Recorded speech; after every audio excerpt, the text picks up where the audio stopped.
2 o'clock, we're going to call the meeting to order, and we'll ask the clerk to call the roll.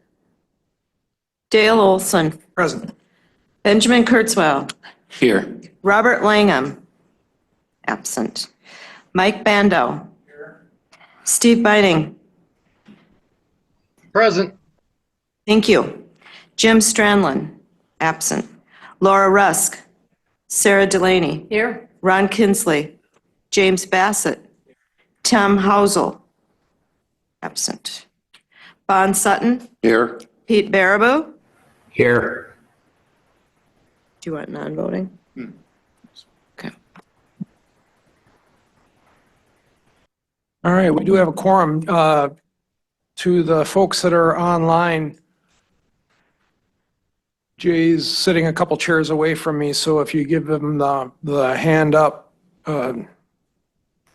might take a second for me to notice him giving me the high sign. So we'll move on with the Pledge of Allegiance. Pledge allegiance to the flag of the United States of America, United States of America, to the republic, which it stands, one nation, under God, indivisible, with liberty and justice for all. Thank you. And do we comply with the open meeting law? Yes, this meeting has been published with the news media outlets as required by state statutes. Excellent. Did you get a chance to peruse the minutes from our January 16 meeting?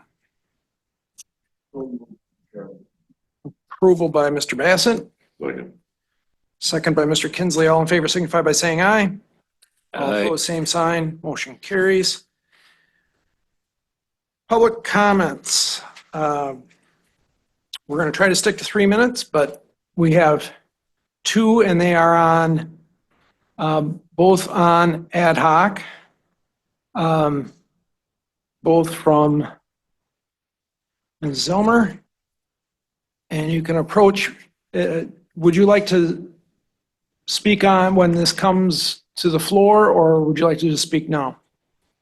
Thank you, Mr. Chairman. Linda Zilmer, property owner in Edgewater. I have 2 sheets there. One of them is my pre-meeting comments about the items on your agenda. And then I would like to reserve the right to be recognized again at the end. And thank you for having that second public comment. So I will reserve my comments to your discussion at that time and then suggest other items that you may have not covered today. Okay. Okay, and then I won't hold up your meeting. Number one, I was reminded this morning when I attended public safety how things have gotten to the point where they are today, where there are inconsistencies in the ordinances. It has been a series of small amendments over time that were not very well vetted as to how they might have become inconsistent with other areas of the ordinance. And so now we have things here now to untangle, and I really don't think it's that hard if you look to the basic definitions from state statutes and try to undo some of these amendments that have caused the inconsistencies. So as far as what you're on today, generally from what you've been provided, item number 8, those really are not the state definitions. So those are some language that are provided for you for reference, but those are not the actual state definitions. As far as multi-dwelling development, which is the title of this committee, I think that's a catch-all phrase that's tried to group a bunch of different uses together under one label. And if you remove that and listed the other uses there covered in the ordinance, and you don't even need that definition. There is no state definition for resort, and so best keep with the one you have, but the update there is DATCAP is now the agency that does licensing. Use the statutory definitions for things like dwelling unit, dwelling, and multifamily dwelling, and dwelling meaning 1 and 2 family dwellings both. There is really no, I don't know how rooming and boarding houses got on here. I attended DATCAP's public hearing earlier this week in Eau Claire. If you look at their new ACAP 72, they do not have a difference between rooming and boarding houses as to meals or anything else. I wish you would talk about habitable area and human habitation, because again, different sources can consider it just in an area where you stay or cook meals, or where you stay and sleep, or any combination of those. And so we have that going on to different degrees, and I think that comes into your accessory dwellings and some of the questions you have on the agenda. And please, if you have time, talk about camping cabins. The zoning committee has already, for 2 months, discussed changing the definition of camping cabin from just the shell, like you would envision the basic KOA campground shell, to what is essentially a tiny home. And that's moving out ahead of the work you're doing, and I think it should come to this committee. And then when you talk about density and area, there is a table in the zoning code, table 18, and across the top, it lists all the zone districts, and then it has the dimensions. I think the formatting of that table cut off an asterisk, and the current ordinance requires an additional 5,000 square feet for each additional dwelling unit. It only shows up as R1 in the table, but I believe it also applies to RR1 and RR2, because it would make no sense that you could have additional dwelling units and still stay within 20,000 feet. So I think the current ordinance across R1, RR1, and RR2 is an additional 5,000 square feet per dwelling unit. Thank you. Thank you for your comments. Mr. Chair, we did receive one letter from Rolf Hansen via email. Would you like me to read that into record? Certainly. Hi, Jay and Andy and MultiDwelling Development Ad Hoc Committee. I apologize for not being able to attend today's meeting, not as a participant, but as a very interested party following this process. If I had the opportunity to speak today, here's one recommendation I'd propose to you, your hardworking committee and the county board's consideration and approval. I strongly urge this ad hoc committee and especially the zoning administrator to seek out services of a third-party planning group such as HKGI out of Minneapolis to assist in tying together any zoning ordinance revisions you are currently considering with the Sawyer County Comprehensive Plan. Bayfield County is currently undergoing this with the blessing of the county board and many concerned citizens. This exact process with the leadership of their zoning administrator, Ruth Holstrom, and the partnering with HKGI. They've already been listening sessions in the communities across Bayfield County. There are other similar organizations providing this service. The main point is that your ad hoc committee is taking on a lot with the very difficult recent history between county zoning and Sawyer County towns. Bringing on a third-party planning specialist could take some of the heat out of the room while making tremendous strides in crafting the best ordinance possible, integrating all topics currently on the table and likely others that will arise along the way. Isn't it at the heart of what the citizens and the municipalities of Sawyer County desire? A streamlined, up-to-date, best functioning document obtainable. If one reads Chapter 7 of the current Sawyer County Comprehensive Plan, one sees the mandate of intergovernmental cooperation and function as a critical priority of the plan. Hiring an outside source will get us to this place utilizing an independent lens of professionals who know how to navigate these unique challenges. Again, I strongly urge you to take notice of the work being done along the same lines of our neighbors to the north and to borrow a page from their playbook. If we do so, we can be a model for the best practice growth through zoning in one of the greatest regions of the country. If we dismiss this idea, then it'll likely to be mired at the intergovernmental odds of the same challenges for many years to come. Please consider hiring a planning organization and contacting Bayfield County Zoning to inquire about the functionality of this process. Sincerely, Rolf Hansen, Town of Round Lake. Very good. And I think Rolf brings up a good point that sometimes it's okay to get information from other places. One of the issues I've seen in the last 25 years is people come into this area and want to make it like wherever they're from. I think everybody here, as we're bandying about all these things, just use your best judgment and common sense. Would I want to live next to a duplex?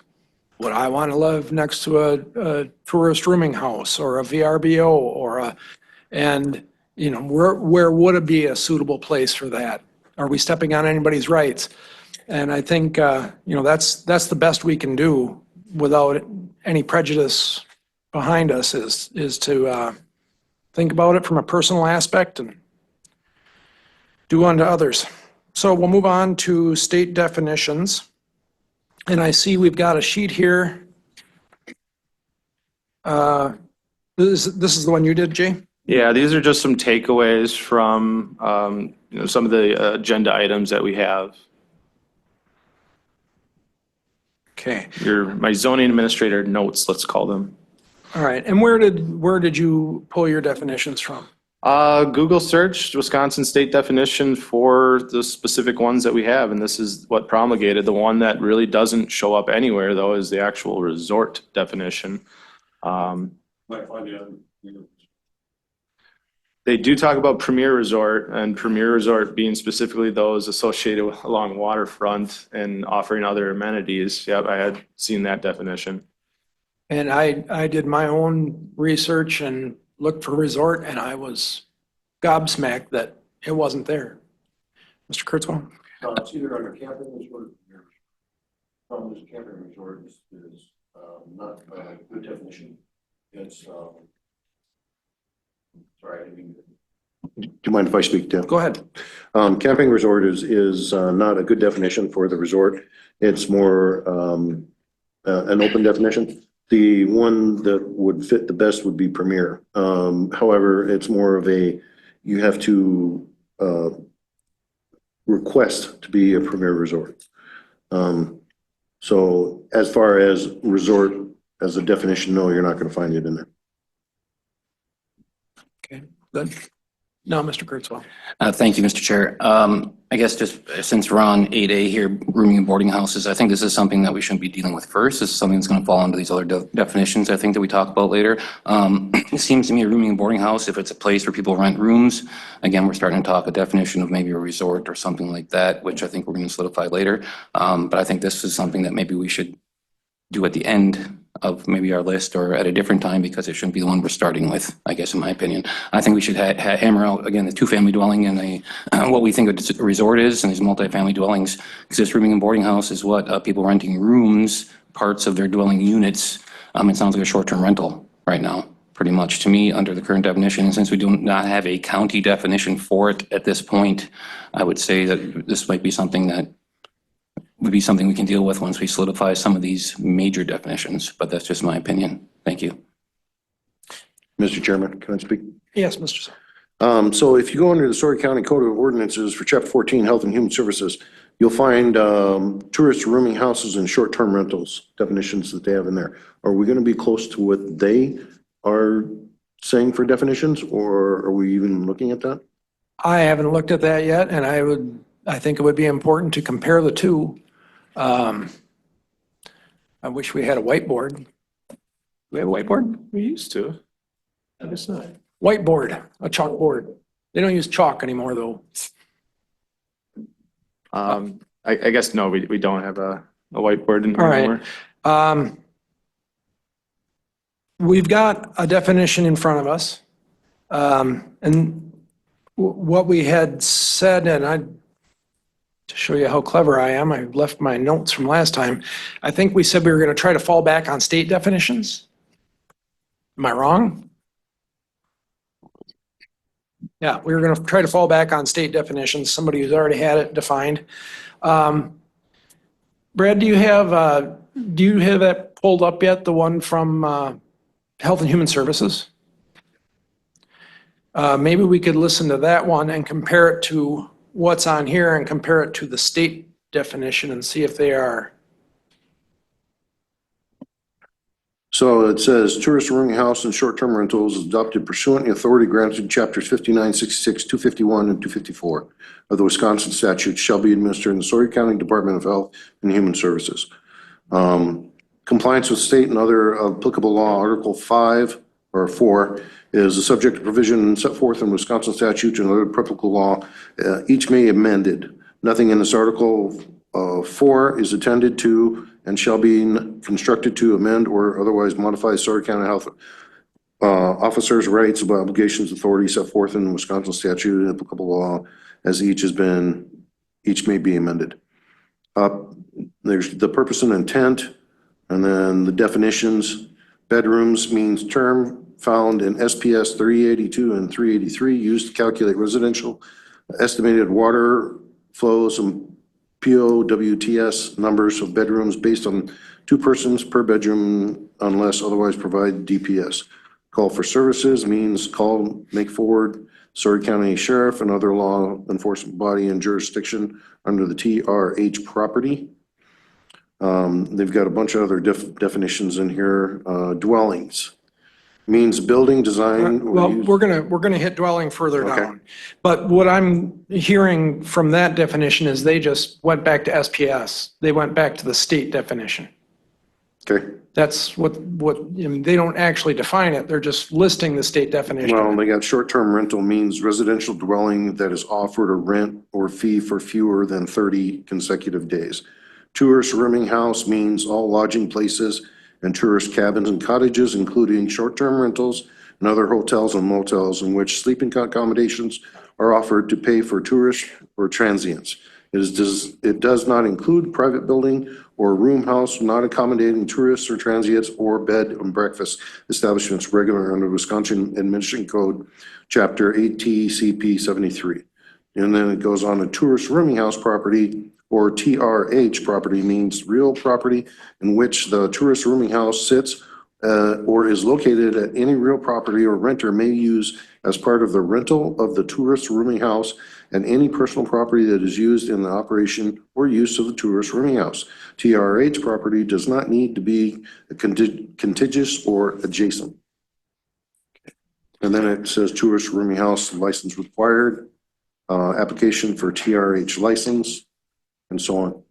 Okay, but they had ATCP 73. 73. So again, they're hearkening back to state definition there. So I think if we do stay with state definitions, we will be on the same page. Ben? Okay. So I'm hearing that maybe it would be better if we bumped down to 2-family dwelling and left this rooming and boarding houses for last. Is that kind of that sounds good, Sarah? The only reason I added the rooming and boarding house is A, it's because it's a permitted use within a commercial zone district.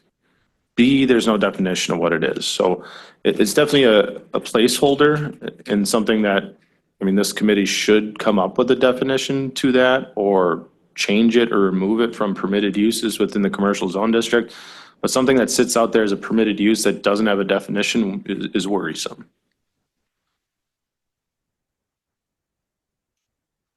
But we can move on to the next one if we don't want to come up with a definition for it at this time. We can bounce back to it. Yeah, Right. maybe we can come back to it by the time we get out the others. So we're not gonna ignore it. Maybe it'll make more sense then. Maybe. Okay, then we'll go on to 2-family dwelling. So I'll read the one that is on our sheet here. A 2-family dwelling is a building with 2 separate dwelling units. Each dwelling unit is a structure that is used or intended to be used as a home by 1 or more people. Takeaway 2-family dwelling unit is listed as a permitted use within most zone districts. Should they be allowed in the shoreline district, should density requirements be added per each unit? Well, in the definition that I'm reading, each dwelling unit is a structure. So if it's a 2-family dwelling and each dwelling unit is a structure, that's 2 structures. Mr. Bassett. Go ahead. Oh, two-family dwelling sounds like there's 2 families living in 1 unit. Dwelling, it's a dwelling, that's 1. Dwellings is more than 1, right? I would assume. Well, the way this is written, 2-family dwelling is a building with 2 separate dwelling units. Each dwelling unit is a structure that is used or intended to use only by 1 or more people. That whole statement is really confusing to me. It sounds to me like it's 2 structures by this definition. So they may share a common wall, but this definition would make it 2 units. But that's a common wall and you're talking duplex. Yeah. Chairman, may I speak? Mr. Kurzweil, and then we'll come back to you. Thank you, Mr. Chair. A quick question again for Jay. We have no county definition for a duplex, correct? Correct. Okay. Nor do we have a definition for a two-family dwelling. Right. I think the intention was that always, yes, that a two-family dwelling is a duplex or a side-by-side or something that has two separate families living under one roofed structure. So the way I read this again would be either a traditional side-by-side duplex or maybe an over-under where you have, where some people talk about a grandmother-in-law, apartment underneath or something, but an over and under or a side-by-side. I myself, again, have no problem working on this and even perhaps allowing it in some shoreline locations as long as there were double the density requirements. We can get to that too. But a two-family dwelling, I think, is pretty simple. It's one structure that has, this is why we should have started with dwelling and dwelling units first. But it's one dwelling with two dwelling units a part of it. So this would be, again, sharing a common wall as opposed to having two separate structures on that one lot.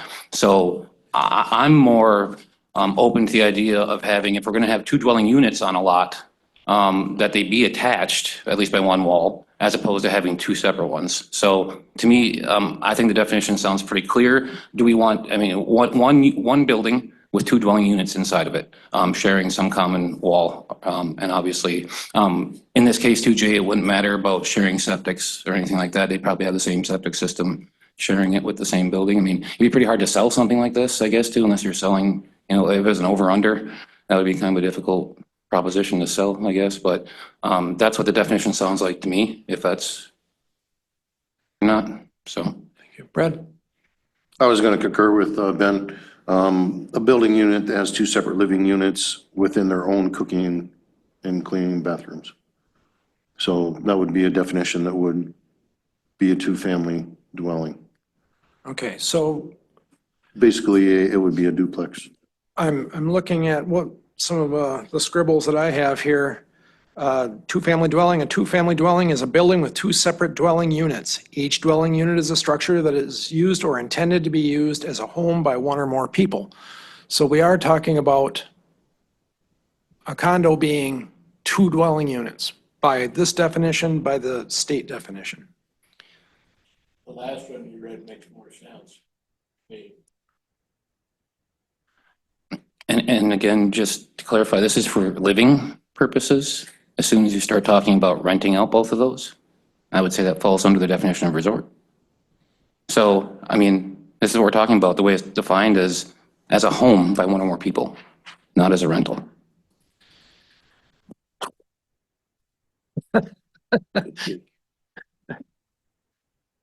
So just to clarify, I understand what you're talking about, Ben. It does make it a little bit cumbersome, but then you're going to have a separate thing for rentals is what it's coming down to. Because we have so many people that buy homes or several homes in an area and then rent them out. So it means. Wait, now we're conflating definition with use here again. You are correct, Mr. Binding. So keep the use separate. That's the easiest way to keep this separate. We're talking about the structures. Yeah, we are talking about the physical structure in this case. By this definition, a two-family dwelling, which we are assuming to be a duplex by any other name, whether they share a common floor ceiling or a common wall, would be two units. And we need, if that is our definition we're going to stick with, that's going to matter a lot down the road as far as multifamily. This is probably the biggest one. Ms. Delaney. It's also going to bring up the issue of, do you put in the definition whether you require additional density or acreage or space? So if you're going to define a structure with two dwellings in it, do you also add that it will require additional space? Yes. But yes, I agree with you. Not yes, you have to.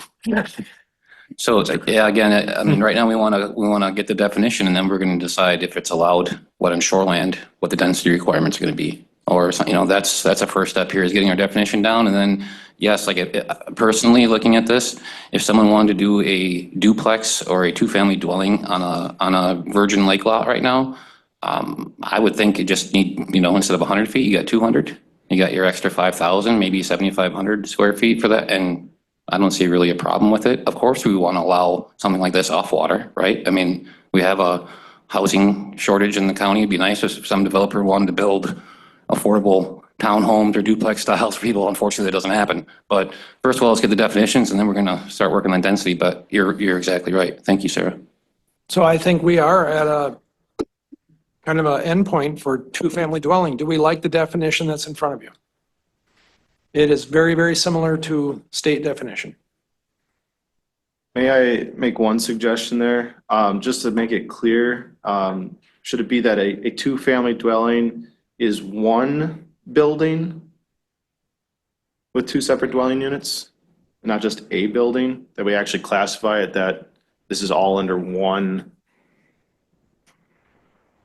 common roof? I don't want someone to try to start squirting and it says, well, it just says building and not one building. I'm gonna connect them with the breezeway. You can fight definitions all day long. Well, I've got a breezeway between two houses. Yeah. A and one, I think it signifies that it is one. It is singular. Chairman, may I? Yes, Mr. Sen. So if you look right below two-family dwelling is your multifamily dwelling. Actually, I think that the definition would go with the multifamily dwelling. Because if you think about it, multifamily dwelling is a residential building with three or more attached. If you say two or more attached dwelling units, that would fit. And that would be your multifamily. And then your two-family dwelling, you could actually go with two separate dwellings. It's confusing. but- Explain that again. So I'm seeing this as two-family and multifamily is three or more, which is kind of what we have here. So Yeah. explain what would the changes you were, Because multi means more than one. And if you put the two in there, that would couple it with your multifamily, which then would go under your condos or your apartment buildings or things of that nature, where you could go two-family dwellings, and then that would be, what the definition currently is two separate family dwellings. Yeah. So my response to that would be, you don't want to lump two-family dwellings in with multifamily, because I don't think there's going to be a pretty strict procedure, I think, to allow multifamily stuff on shoreland. And if we want to allow, I think two-family dwellings could be allowed on shoreland. So if you lump it in with a multifamily of three or more, you're lumping in there with properties that could do 8 or 9 units. I think that's a bad idea. I think keep two-family dwellings separate from multifamily, because multifamily is going to have a higher bar to meet to be put in a shoreline zone, I think, from the feeling of this committee so far. But that's my opinion. Thank you. not seeing any hands up. Anybody online, Jay? Committee members? No. Ms. Zomer has her hand up and she did list that as one of her comments on her appearance slip. You, Linda Zolmer. My comments, I know there were a lot in just a short amount of time, but the reason I made those comments was so that things didn't get off track like that I feel they are right now. What I said is what you have been provided are not the state statutes. In state statutes, a dwelling is a 1 or 2 family home. And I have, Mr. Chairman, I had sent an email to you, and maybe you haven't had a chance to read it, where I went point by point and provided the state statutes for a dwelling unit. And maybe Jay can bring them up and show them on the screen of what a dwelling unit is, or a dwelling, which is a 1 or 2 family, and I think it's Chapter 101 of state statutes. And then multifamily is 3 or more attached. And they all have state definitions, and I hope that that's what I understood your intent to be. You just don't have the definitions in front of you. And when it got to rooming and boarding house, at cap 72, the new revision explains what a rooming and a boarding house is, and it's basically not for transient or tourism use, and it's for people staying under 60 days, and there is no difference between rooming house, and boarding house. So if the intent of this committee is to stick to state statutes, you need to actually look them up, please. And then you won't get off track trying to reinvent something that will be inconsistent with state statutes. And thank you for allowing me to interrupt. Certainly. So I'm looking, and it looks like in Chapter 101 of the state statutes, it says 2 dwelling units in a structure makes a 2-family dwelling. Each dwelling unit is not a structure. So I guess I should have did more homework and had the state statutes in front of me. And under our Sawyer County zoning ordinance, number 30, dwelling multifamily is a dwelling or group of dwellings on one plot containing separate living quarters for 2 or more families. So it could be 2 or more. So that could almost fall into duplex right now. Yeah, that's what I'm saying. So right now it does almost fall under the multifamily dwelling as a 2-family dwelling would be.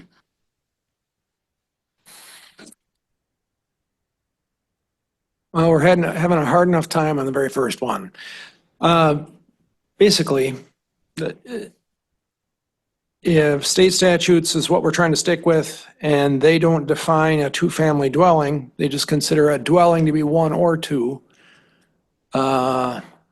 Is that something we feel comfortable with sticking with?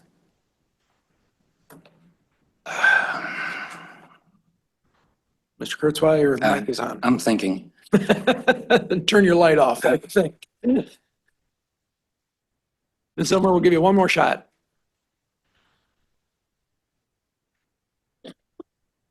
I understand the tension between, there is a mistake in the zoning ordinance that got put in 2020 that people think that the zoning ordinance should say that there's only 1 dwelling unit per lot. That needs to be removed. If you look at the number 1 permitted use in R1, RR1, and RR2, it says right there, 1 and 2 family dwellings.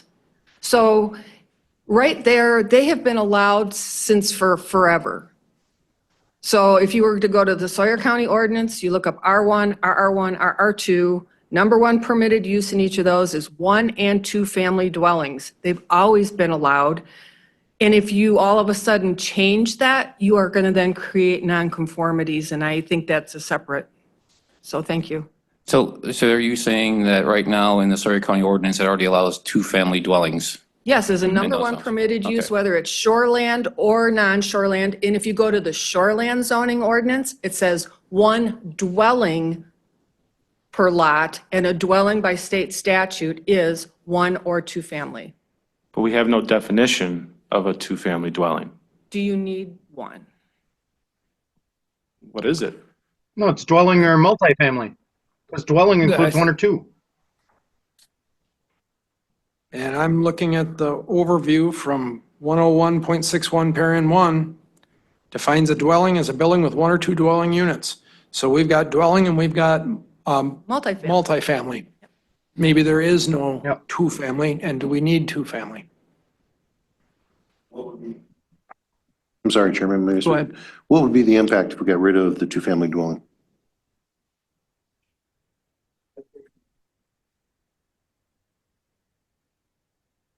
There's nothing there right now for it, right? Jay, And- what would be the impact? I mean, you're taking it something that was a permitted use and potentially not having it as a permitted use. I mean, that would be the impact. What would be coded, what would it be coded under then? It's a really good question. Dwelling?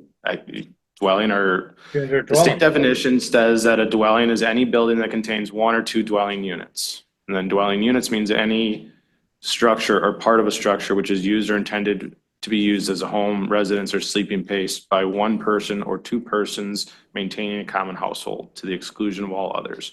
That is the state definition of 101.61 parent 1. Correct. So wouldn't 2-family dwelling then be put under dwelling? It certainly could, but again, if you don't have a definition of a 2-family dwelling, there's that ambiguity as far as, well, it says 1 or 2 dwelling units. So now can I have 2 dwelling units that may not be contained under 1 roof or common wall? I mean, that's where I think that, Sawyer County should have a unique definition to what an actual 2-family dwelling unit is. And I think the intention for all intents and purposes was that that is a duplex type of scenario, not 2 separate houses.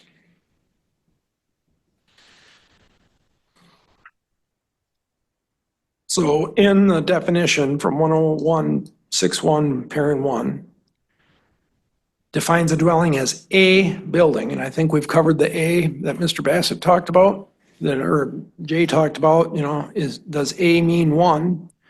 A building with one or two dwelling units, a building, not multiple buildings, a building. So Definition says different. Mr. Kinsley says that's what our definition says, one or two dwelling units, right? Yeah, yep. So dwelling, and that's what the state says, defines a dwelling as a building, one building with one or two dwelling units. That way we don't have multiple dwellings on a parcel. I think that's pretty clear. Go ahead. So back to Linda's point, what would happen if we removed the thing that was added in 2020 about one dwelling, or if we stick with that definition, one dwelling per parcel covers either one or it covers one structure. So it could be one family or two, but it's one structure, correct? And so if you either take it out, what does that do to the ordinance? Does that create additional conflicts or, because it seems like that's created some of the confusion. With the language that we're talking about now for two-family dwelling, I wouldn't see any impact because it does allow for one dwelling per lot. A dwelling is one or two-family dwelling. Right. So I don't think there'd be any issue with the definition we're working on right now. So before we go to Mr. Bassett, are you saying that you would like to eliminate the two-family dwelling definition as proposed and just keep the definition that we have down further of dwelling, which covers it? To me, that would simplify matters because you've got one dwelling that's covering two things and then, or sorry, one definition covering two things, and then you've got a different one that takes out. So if you just remove the definition of a two-family dwelling, does that simplify anything? Mr. Bassett?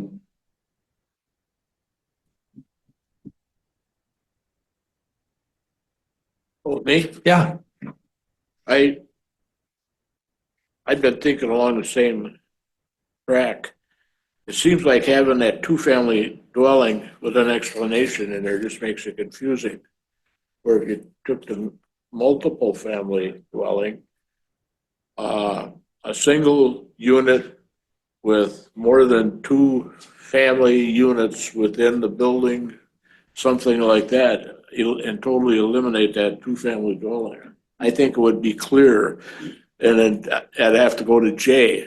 Why would we just go with a two-family dwelling as separate anyhow? I'm a little Just because there was no, I guess, clean-cut defined definition, whether it's in the state statutes or whether it's in the Sawyer County zoning ordinance. And I guess my intention of defining it was just so that the layman and those that try to find gray areas basically say, oh, a two-family dwelling unit is a duplex, end of story.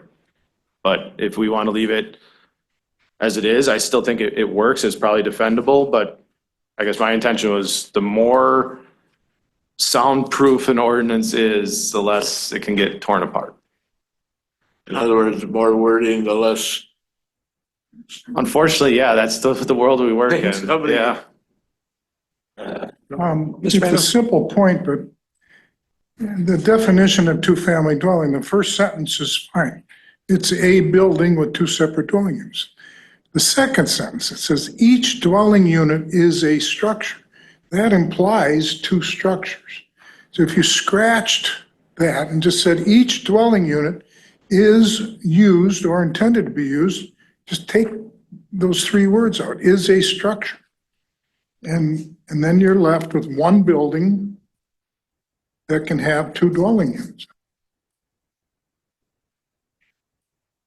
Which I agree with, but can we just scratch the whole thing and leave it covered under dwelling, which is down below?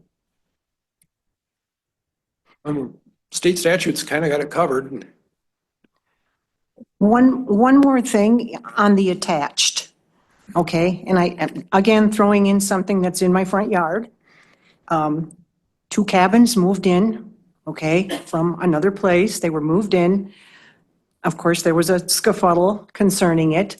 And the people were advised that if they built a breezeway and a roof over that breezeway and connected those two buildings, it was considered one building and not two buildings. So doesn't somewhere in there have to be a definition of what attached means? Can attached mean an enclosed breezeway? Because cabin here, they're two separate structures, but a roof was placed over the top of that with a deck and a walkway and a door here and a door there, and then it became one building. And I don't think that, it certainly doesn't meet the spirit of the ordinance. I agree, but how do we make sure that is clear?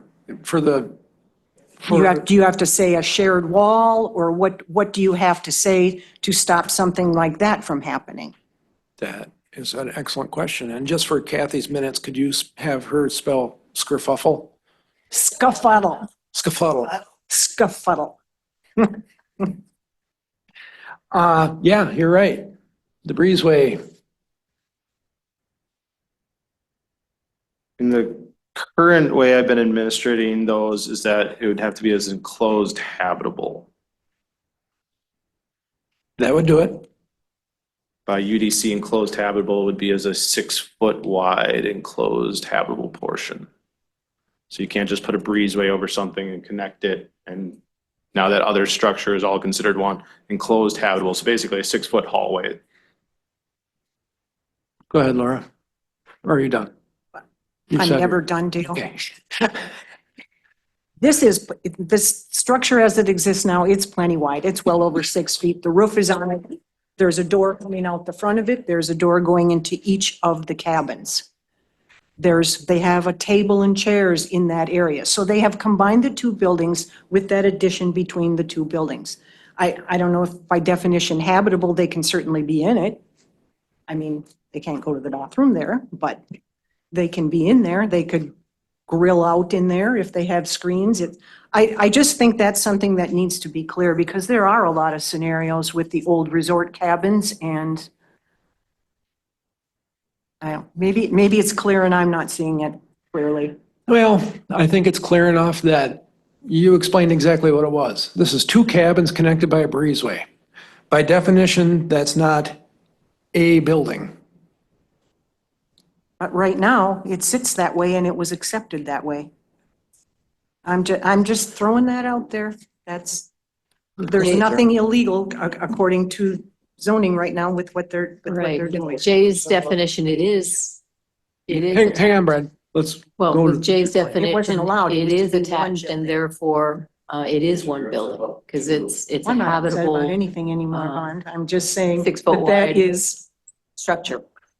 okay, I'm So talking out of. somehow there's got to be, I agree with you, Laura, there's got specification that determines. Mentally, we all have different. Meaning an attached wall or floor. All right. It's been 45 minutes. We got to start moving. Mr. Kurzweil. Yeah, real quick. Again, dwelling says right now, building designed to use exclusively as living quarters for one or more families that meets the dimensional requirements as originally designed. So if someone builds it and then starts building something off it to attach to another building, in a perfect world, that would be a pretty easy catch for zoning. I mean, that it's not, but my only concern about this two-family dwelling stuff is right now, if we accept that the state definition of a dwelling accepts one or two families, that means you can have, what, a 100-foot lot on the lake with a duplex? Yes. Okay. And is that something that we don't want to talk about? Maybe if we did have a two-family dwelling, then maybe we could put that in a different class. Say, yeah, if you want to do if someone wants to build a new duplex, that they would maybe need more than 100 feet. That's the idea of this two-family dwelling. So I understand the argument, but I think that's the rationale between maybe describing it, so then we can categorize it, because in the fact of doing a duplex on shoreland, now you're putting potentially, you know, what, 6, 8 people in each unit, and the same pressure in the 100 feet. So these aren't easy topics. I understand that, and this is, again, we should have started with dwelling and dwelling unit for our first parts, because we're getting into all this now. But these are tricky ones with this two-family stuff. Once they start falling, they'll fall like dominoes here. Guaranteed. Go ahead, Laura. Oh, I should, Oh, well, so I think the state defines it, and that's what we said we were gonna go with. And it's not my intent to have a duplex on every portion of shoreline in Sawyer County. There are safeguards by using impervious surfaces. Plus, I think as far as new construction, there's also human nature and hubris, because I'm going to build a lake home. I'm going to make it a duplex. Nobody's going to make it a duplex. If they can afford the lake property, I don't think that's going to happen. But, you know, there's potential. There is. if they're building it as short-term rental units True to enough. rent out both sides, that's an investment property and Yeah. Brad, you've got your light on and all the answers we need.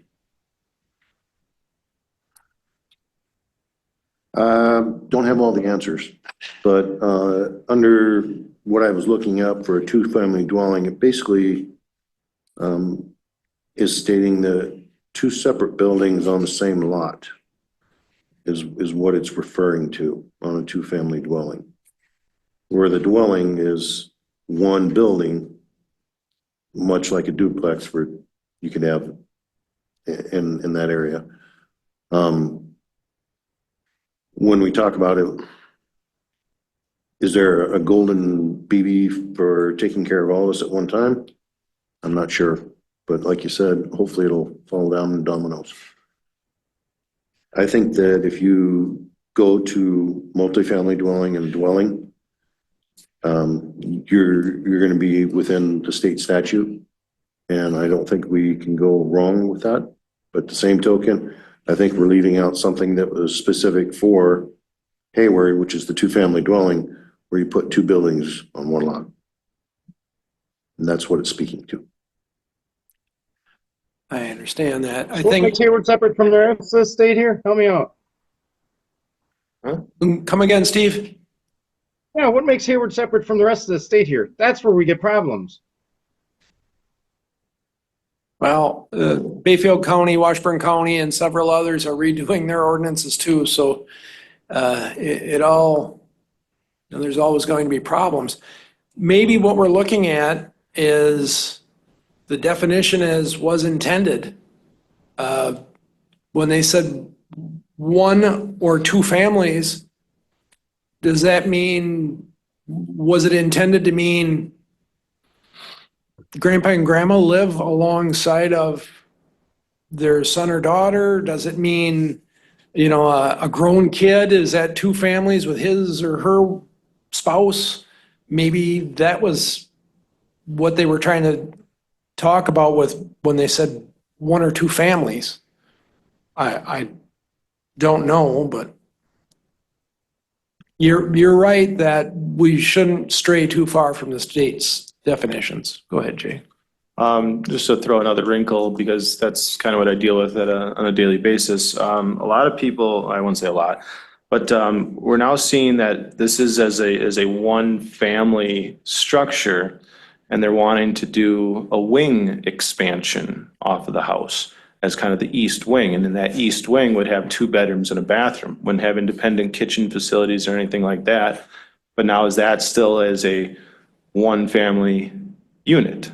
Or is that part of the two-family scenario like Laura has next to her? So there are always going to be those weird and oddball scenarios that come up where you have this larger house and instead of doing your traditional addition, I'm gonna make an east wing addition that has a breezeway, enclosed habitable breezeway that goes off to other bedrooms. It's gonna probably look like a separate little cabin or house there, but it's all one family still. Again, just another wrinkle and curveball to throw at you. Go ahead, Mr. Kentley. I'm wondering if we can go to the two-family dwelling and definition of by one roof, and that would connect that breezeway. I don't care if there's a breezeway there, but if there's two buildings, that's what I'm asking is, will one roof cover that? Thank you. One roof, but it is one roof, even if it's a breezeway, isn't it? I don't know. Yes, I don't know. We're in the weeds. Go ahead, Mr. Bassett. The term multi-family dwelling in its own, when I read that three-word statement, to me it means any building that's more than a single unit, which makes it confusing when you have the duplex separate. I don't know. This is very confusing. Yep. Mr. Kurtzweil. So maybe we should, again, if we're gonna touch this two-family dwelling, maybe we should just, if we're gonna talk about this in the future, as a two-unit dwelling or something, I don't know, this, we're getting mired down here. Right now, it seems like the dwelling definition that we see later on means any building that contains one or two dwelling units. That's what we're talking about right here already. So, yeah, either we wanna solidify a two-family dwelling here, definition or not, but I am not in favor of having, like, two separate buildings that are kind of attached by a roof, for 20 or 30 feet. I don't think that's kind of the spirit of it, in my opinion. But I say at this point, let's not deal with this two-family dwelling and follow the state definition of what dwelling is right now, and maybe come back to this. Would you like to make that as a motion? Yeah, I'll make that motion. So the motion is to eliminate two-family dwelling. First place, yeah, well, we don't really have a definition in the county in the first place, so if we're not really eliminating anything. But go with the state definition of what we have, and what the county has here is, means any building that contains one or two dwelling units, that's a dwelling. So we're talking about the same thing here. My only concern, like I said, is, again, seeing a trend maybe for people building large duplexes on a 100-foot lot. I guess they're gonna have to meet their setback requirements, and then funneling rentals through there, but, we are where we are here, so. Okay. Well, we've got a motion, correct? Just to eliminate two-family dwelling. To make a motion to, yes, at least table, if not, just drop the issue of the two-family dwelling at this point and go with the state definition for a dwelling. Which one? Which means which is a building that contains one or two dwelling units. Okay, you want to, accept the state definition of dwelling unit. Well, see, this is why I wish we would have started with dwelling and dwelling units for our definitions before everything else. I guess, yeah, going with the state prescribed for dwelling unit and dwelling. How much of a difference is that between our county ordinance right now, Jay? Current definition of dwelling unit is a building or portion thereof with rooms arranged, designed, used, or intended to be used for one family. Guest houses with kitchens and bathroom facilities and accessory structures with habitable living area are to be considered dwelling units. Houseboats and watercrafts on land shall not be used as dwellings or dwelling units. That's definition's fine with me for dwelling unit. The state definition is a structure or part of a structure where it is used or intended to be used as a home, residence, or sleeping place by one person or two or more persons maintaining a common household to the exclusion of all others. Which definition would the committee prefer? we have to back up the truck just a moment, just for parliamentary procedure. Because you kind of started to make a motion, but it was table or remove, and we never really got a straight motion out of it. Sure, So we're going to rescind that, Okay, right? yep, I'll rescind that. The question was asked again about if I accepted the state definition of the dwelling unit, and that's where we got into the weeds. So at this point, like I said, I'll make a motion to just, it's not really eliminate because we don't have it in the first place, but to not have a definition for a two-family dwelling at this point in time in the Sawyer County ordinance. Okay, is there a second to that? I'll second it. Mr. Bassett But I seconds. also have a question. Does that include, could we move a duplex down into the second paragraph or the second sentence in the multifamily dwelling paragraph? And then you'd want to change the 3 at the end of the first sentence, I suppose, to 2? No, I don't want to mix, again, we don't want to mix, right now duplexes are allowed under the state definition of a dwelling.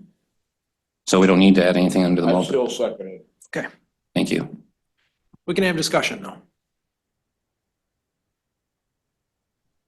Jay, your mic on for discussion or for fun? Okay. Anybody online? Yeah, we're here. Pete I Barber, like you the got state any? definition, I guess, if that's what you're fishing for, Dale. And Okay. you know what? It seems like a move back to the baseline, right? If something needs to be changed, consider this the baseline. Because it's being used everywhere in the state. So that's when you start to think about common language, right? I would agree. Brad, go ahead, or go ahead. One question for Jay. How does this impact ordinances that have already been done? You mean like current ordinances or proposed draft language that was out there previously? Proposed draft language that was out there previously, and people have used this to get their ordinance and get it passed. Well, my multiple versions of the proposed multi-dwelling development ordinance from last year was similar to this language, if that's what you're asking. I don't think by accepting the state definition is going to have any change or difference as to what we're currently operating. The one big takeaway, and this is later as part of the agenda, would be the density aspects as to does each dwelling unit need the minimum dimensional requirements for density? That would be the bigger takeaway. Okay, I was just making sure it wouldn't impact the county or anything like that if we decided on this. Okay, Mr. Chairman, yes. I just have just a comment that it's kind of a concern going forward.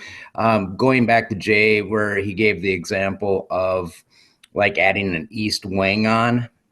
And my concern going forward is with our housing costs the way they are up here. I think we're going to see people trying to do more multifamily or, 1 or 2 generations in housing units. And my only concern is eliminating a lot of like that east wing situation where like an in-law suite, or I believe that should be left into a definition somehow. And because we want to keep our younger people in the area, and right now with the wages in this area versus the housing costs, if we're not able to have a 2-generation adding on like an east wing to a house, I think that could hurt our area in the long run. Just my opinion.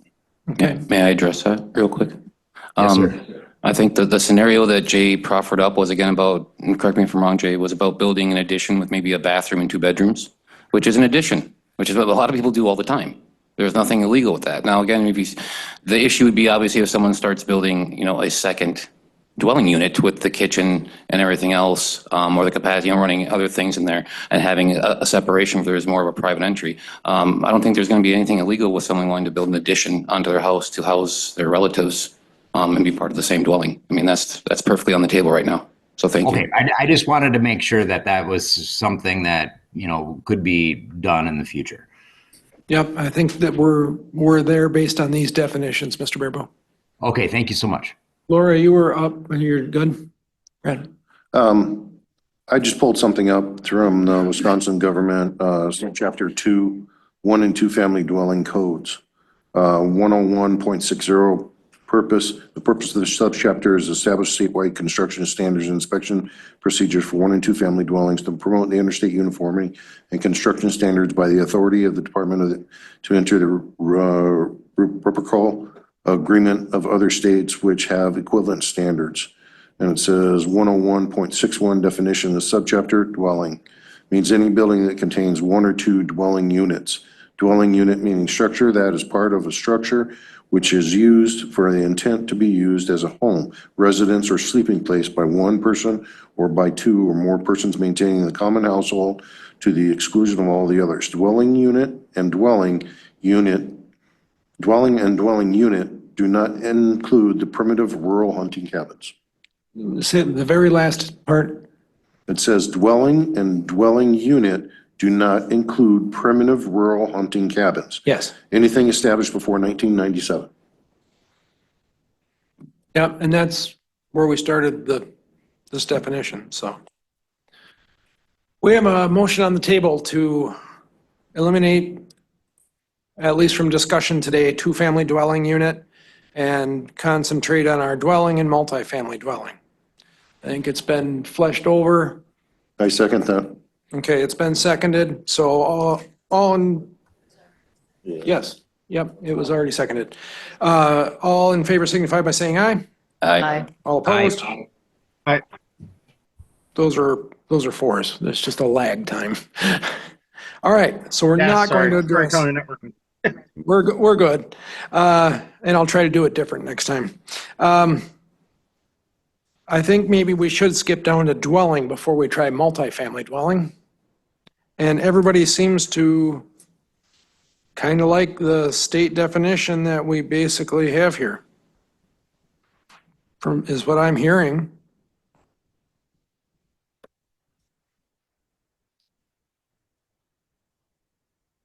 So reading the definition, residence or sleeping place.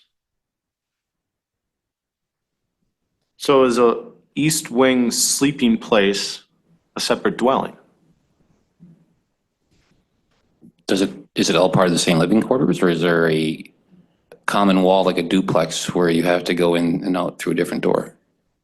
Well, then we're talking two residences, but if it's someone building an addition for someone to sleep and go to the bathroom, that's just an addition to your house, as far as I see it.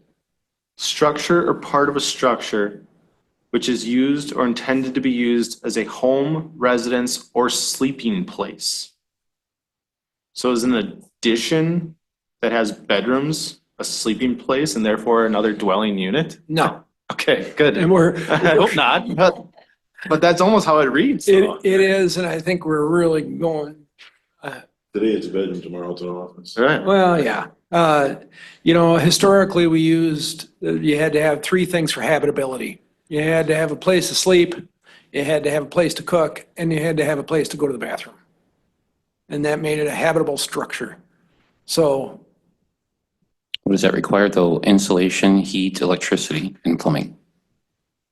It didn't. Well, that's all it takes nowadays to make living quarters. Electricity, insulation, heat, and plumbing. You can plug in an electric stove. I mean, so. Mr. Bassett. Last 6 words in that paragraph, to the exclusion of all others. What are they trying to, I don't understand that. They didn't finish the sentence by putting dwelling and dwelling units not included by primitive rural hunting cabin. That's what it was pertaining to. That is the state statute. Well- That's what I'm reading. Sorry, didn't. Okay, what do they mean by exclusion of all others? All other what? Am I missing something here? I don't see that wording in that. So this would be the state definition. Okay, And yeah, it yeah. does have that to the exclusion of all others. I have no idea what that means.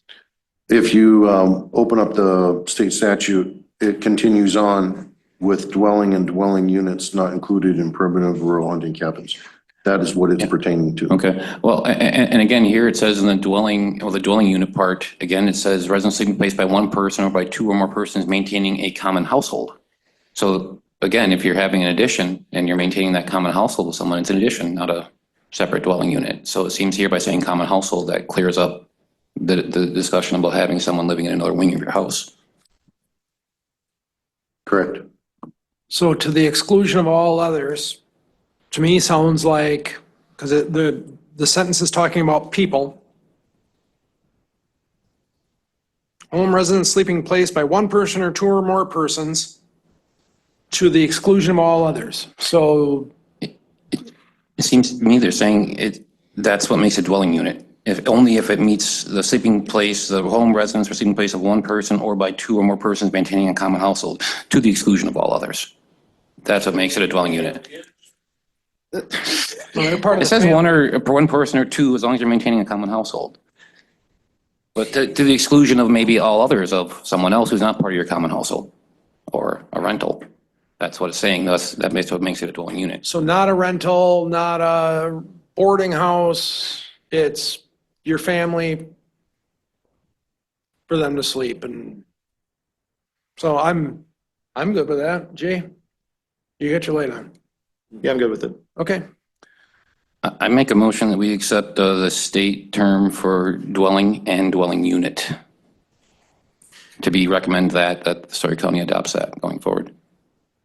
Do you want to include, if you were talking about the state one, Brad had mentioned that it does. With the hunting cabins thing, of course, but that's gonna open up another can of worms. Because from my understanding as an assessor, hunting cabins have been treated as dwellings when it comes to the minimum size requirements. But are we gonna go against what the state's doing? I have no problem with the state's definition. I would like to second your motion. However, I would like for a definition to be to the exclusion of all others. So that it's not You want that, arbitrarily used some other way. you want that term to the exclusion of all others to be stricken, Not stricken, added. added, but defined what all others are. I like the term, but I don't know how we're going to define that right now. So Did it say all other persons?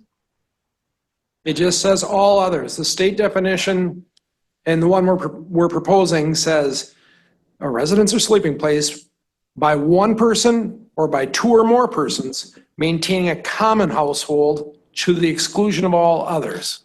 So our question is, what does it mean to exclude all others? My interpretation is it means it's a home, residence, or sleeping place by one person or by two or more persons maintaining a common household. That's it. It excludes everything else. Nobody else. That's what the definition is. It means to the exclusion of all other scenarios. It's a state definition, but can't hardly go wrong on it. Let's leave it like it is. If you're looking for a motion, a second to approve it as a B. So We've already got a motion and a second, I we believe. have a motion and a second. There was a friendly amendment by Brad to flesh out what the exclusion of all others is. And I don't know if we can. I think we're clear on our intent. I mean, Yeah, we are. We are We clear. are definitely clear on our intent. Okay. I just don't want to have it confused because all others, that can be confusing. I am. Laura. Okay, so again, where does that leave the duplex that's built and that you're living on one side and you're renting out the other side? That would be to the exclusion of all others. I think those So are you're not others. allowed to rent out that other side then? Because then you're letting others in. now we're getting into uses again. But I think dwelling units, again, this is what it's mean to be, is a structure or part of a structure that is usually intended or used as a home, residence, sleeping place by one person or by two or more persons maintaining a common household. So they're signifying those dwelling units being shared by a family, familial unit. If that's the case, then we better get rid of to the exclusion of all others.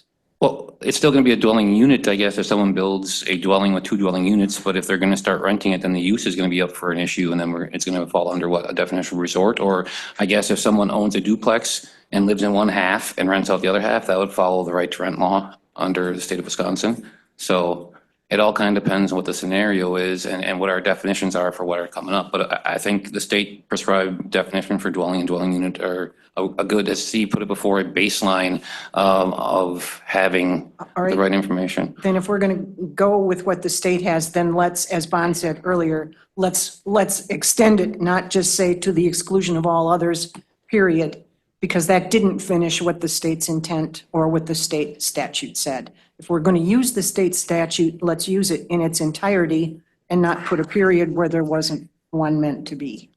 I have no issues with that, but that's going to again raise another question with deer cabins and how Sawyer County zoning has been dealing with them. So I wouldn't get too hung up on the primitive rural hunting cabins. I believe that section was added as through the Uniform Dwelling Code, and that a primitive hunting cabin has other requirements for UDC as a dwelling would have UDC code. okay, That's why that language was added there. I'm just saying in my history as an assessor, there's, 20 by 20 deer cabins. I thought kind of got told by zoning they had to build a 10 by 10 loft to get the 500 square foot required. So, I mean, it seemed like you guys are treating them like dwelling. They still have to units. meet our dimensional requirements, but they don't have to meet all the other specific UDC requirements where HVAC is not a requirement on a primitive hunting cabin. So in other words, you would put them to the 500 square foot minimum that you require for dwellings, but they would not be considered dwellings or dwelling units. It's just a differentiation of what UDC requires for inspections on Okay, them. all right. They still have to meet the minimum So you've got dimensional no problem, requirements. you've got no problem with us adding deer cabins, primitive deer cabins to this? It makes no difference to me one way or the other. Very, very good. All right, motion made, seconded. What we've got right in front of us. Agreed. Would you like me to rehash that or are we good? I think it's the one that you're looking at, Okay. the state definition. All in favor? Aye. All opposed? Motion passes.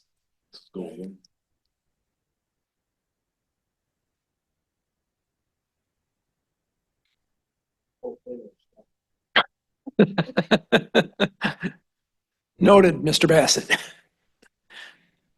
I think, where's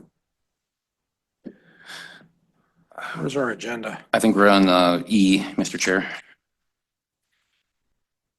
Or we have multi-family dwelling that we didn't really touch, but I think E and then going back to C would be appropriate. If I need a motion for that, I'd do it. Do? No. Then Yeah, you're wrong. if you would like to take a kick at the resort cat that has no definition, have at it, Hoss.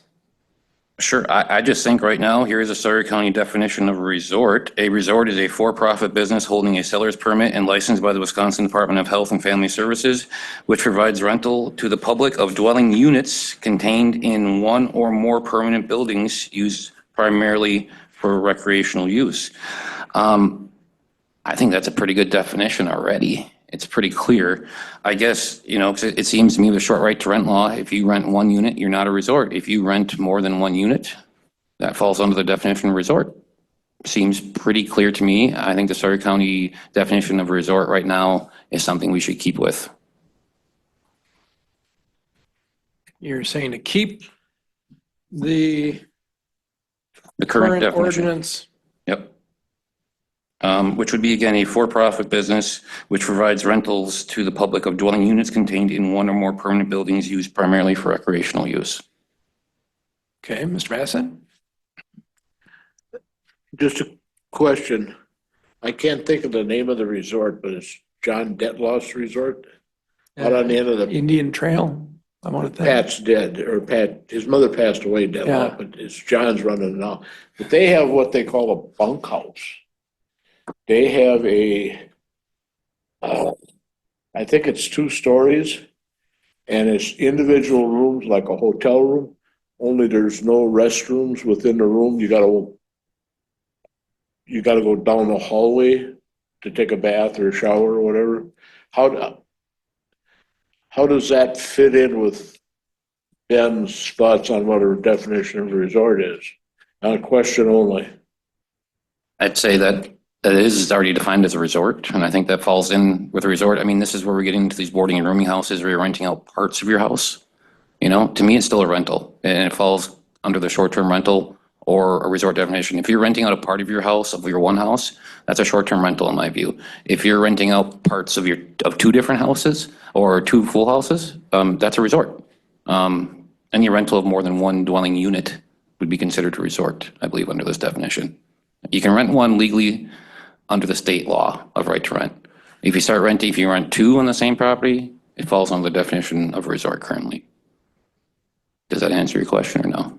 I think a place where you're renting, you have a bunkhouse where you have 4 units, it's almost like a hostel where you have the bedrooms without the bathrooms and they're sharing the building. To me, that kind of sounds like a commercial operation. Because it doesn't sound like anyone was going to be living there full time, not in this area, but that sounds to me like something that if it's going to be allowed, it's going to be allowed in something that's classified as a resort as opposed to, a regular residential setting. So Mr. Kurzweil is promoting leaving the existing current ordinance interpretation. Jay, Does the current definition, to me, it almost seems like the rental of one is then a resort, which provides the rental to the public of dwelling units contained in one or more permanent buildings, where I'm 100% on board that a resort is the rental of more than one, but I'm wondering if that should actually be added to clarify that definition. Otherwise, it almost sounds like the rental of one unit is a resort, and now we have 600 TRH resorts that need additional approval, which I do not want this committee to go that route. Well, and again, the ordinance does state dwelling units, rental, not of a dwelling unit, but of dwelling units. So that S makes the dwelling units plural. That means more than one. So to me, the resort says, which provides rental to the public of dwelling units, kind of signifies that it's more than one, but we could definitely clarify that to make it clear that we're talking, more than one. I like clear and clarification. Yeah, but like I said, already with the S, it already kind of tells me that it is, but we're saying so a rental of not more than one dwelling unit. Jay, can you say again what you had said before? I didn't hear it The clearly. current definition? The current definition is resorts, for-profit business, blah, blah, blah, which provides rental to the public of dwelling units contained in one or more permanent buildings used primarily for recreational use. It does say dwelling units, but dwelling units is capitalized because it's referencing another definition.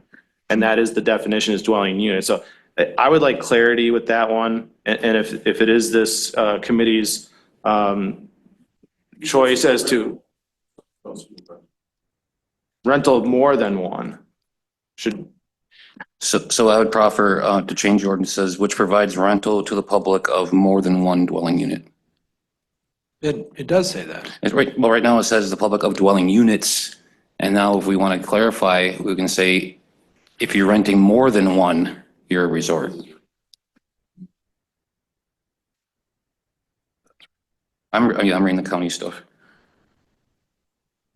Okay, So again, just to clarify, right now it says, which provides rental to the public of dwelling units. I would just say, which provides rental to the public of more than one dwelling unit, to clarify that it's more than one. okay. Laura, you were on, you're off? Okay. Has the committee all had a kick at the cat here? Because Ms. Zoomer has put this on her appearance slip, and we are at that time. If the committee is handled, we can let her, give her a couple minutes.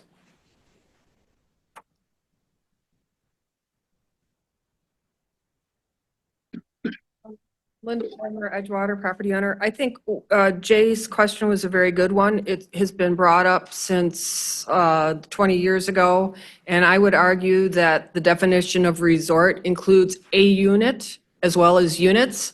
I'm trying to find it now, and I'm just not quick enough. In the Code of Ordinance, it says the singular is the plural and the plural is the singular. So back before tourist rooming houses exploded here, I argued that they required a conditional use permit because units in a building,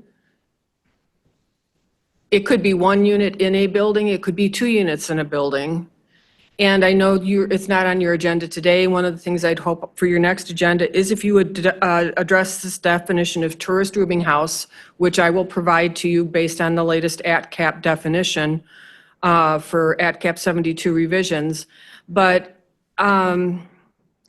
if you require a conditional use permit for your second half of your duplex, why wouldn't you require a conditional use permit for a home? And I know that's a discussion for another day, but I think there are attorneys that would argue that even renting one dwelling unit as a single-family home or the one half of your duplex meets the definition of Sawyer County Resort, and I would hope you would not change it. There. So we're all on the same page. Somebody make a motion. Quick. I will make a motion to accept the current resort definition as presented. There's our motion. Is there a second? Seconded by Mr. Kinsley. Any other discussion? Hearing none. All in favor signify by saying aye. Aye. Aye. All opposed? Now we're rocking.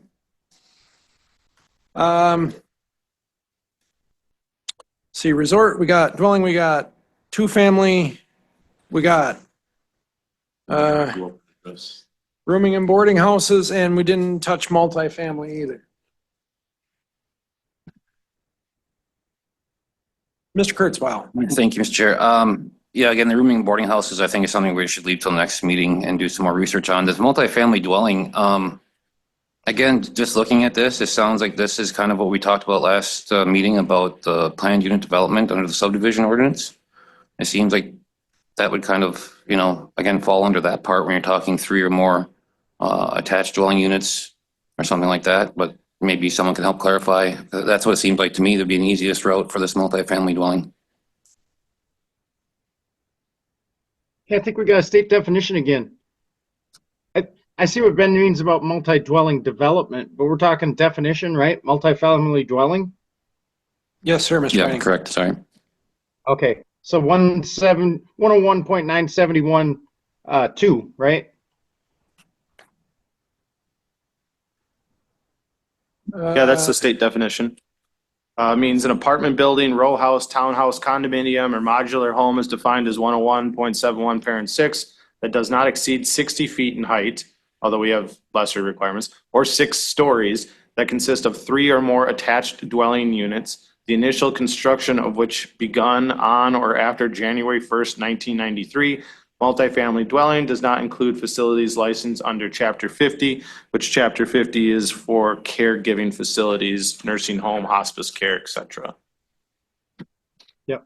Hey, Jay, what's the current height restriction in Sawyer? Is it 40? 35. 35.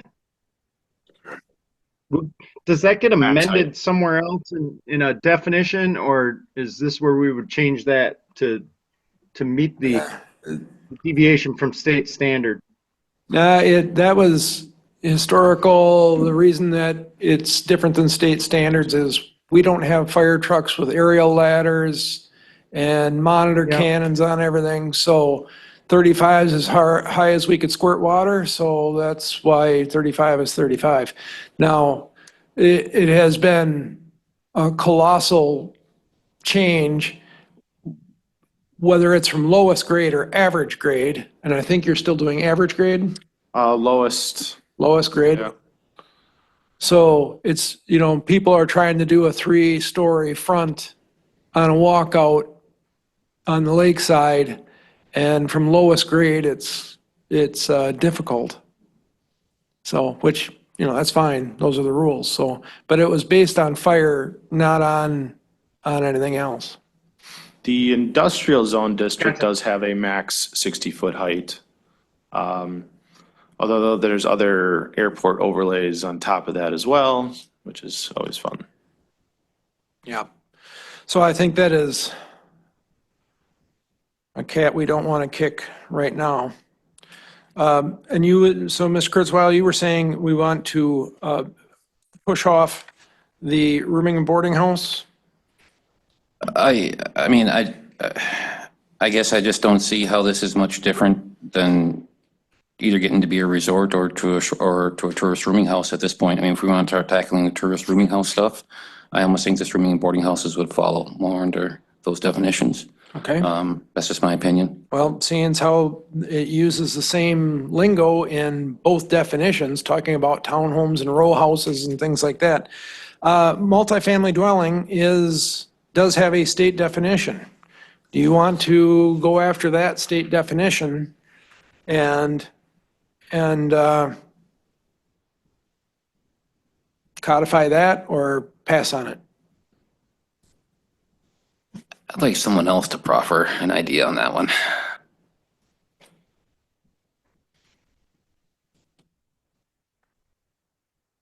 Why can't we go with the state definition? Because it's 60 foot, I think, was the main We would have to difference. change that, yes, but.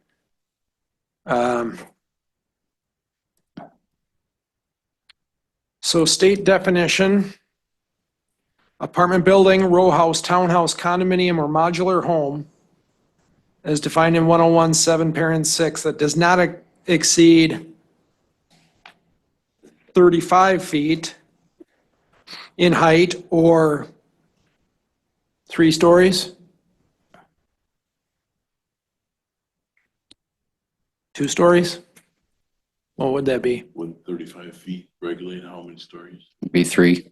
Yeah, I don't know if you can get 3 stories on a 35, probably with a 412 pitch roof or something. So 3 stories, and that consists of 3 or more attached dwelling units as defined in 101.611, the initial construction of which is, and I don't know why we need that. It has the initial construction of which has begun on or after January 1st, 1993.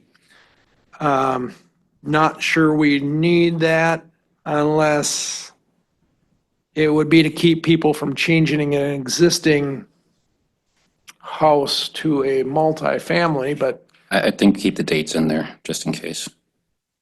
keep the dates in there. Yeah, they had a reason to it. All right. So that would be the state definition. What we would be changing is the height from 60 feet to 35, and instead of 6 stories, 3 stories. Otherwise, it's the state definition as I see it. I'd make a motion that we recommend adoption of the state's definition of a multifamily dwelling With those two, with the changes from 3 to a 3-story and no more than 35 feet in height. very good. Does the state have a statute for rooming in houses?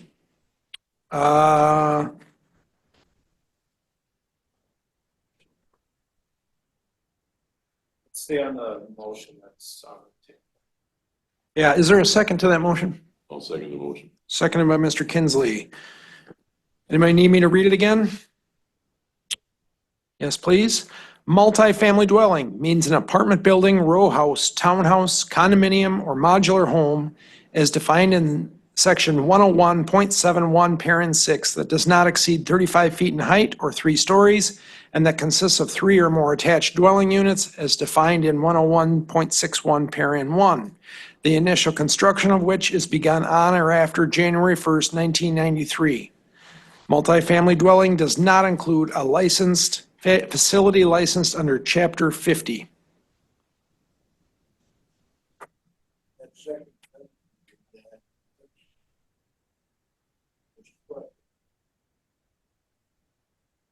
No, please.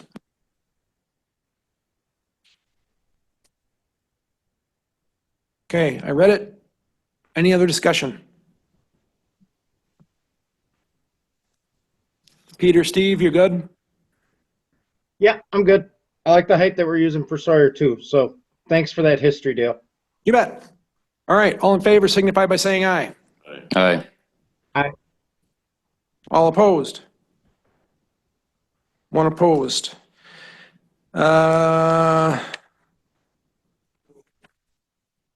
Two opposed, sorry.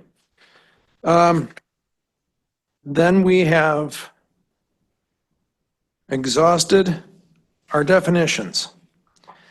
So now we are down to item number 9, shoreland versus non-shoreland for multi-dwelling development. Regardless of what you do, is this something you would like to see in only the shoreland district, which is defined as within 300 feet of a river or stream and 1,000 feet of a lake, or all shoreland and non-shoreland? What does MDD? Multi-dwelling development.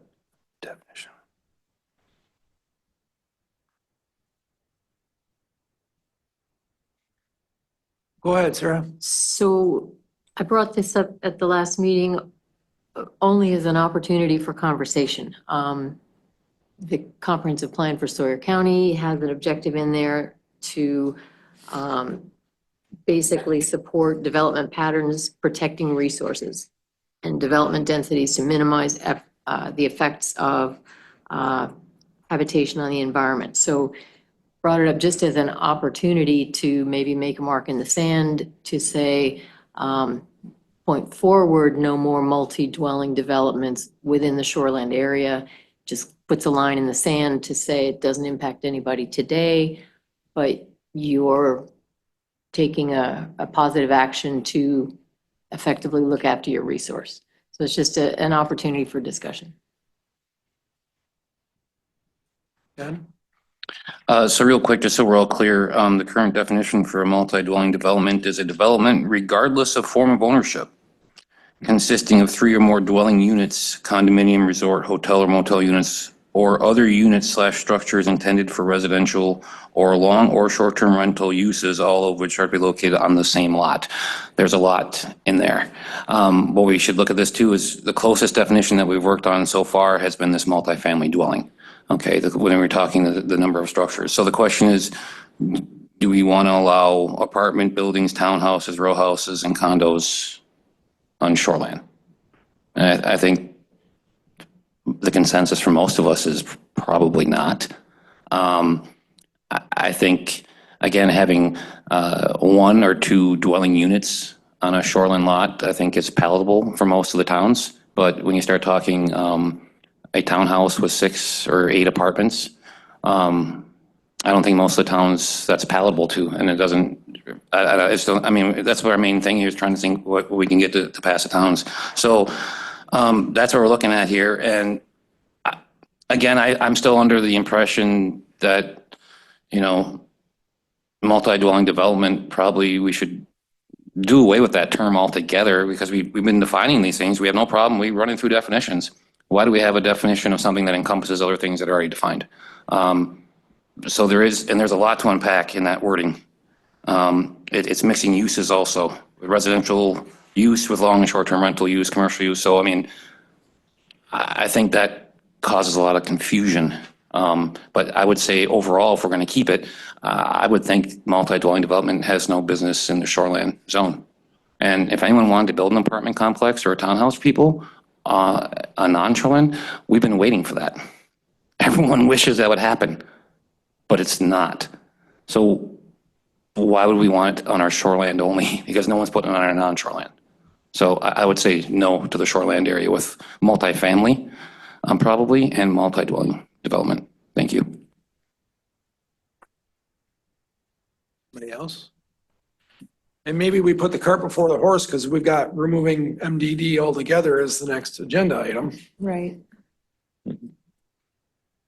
If we were to go down the road of, allowing multiple units within the shoreline district, I harp back on the density requirements. And I think if you end up placing stricter density requirements per each individual unit, you eliminate the aspects of the bear on the natural resources.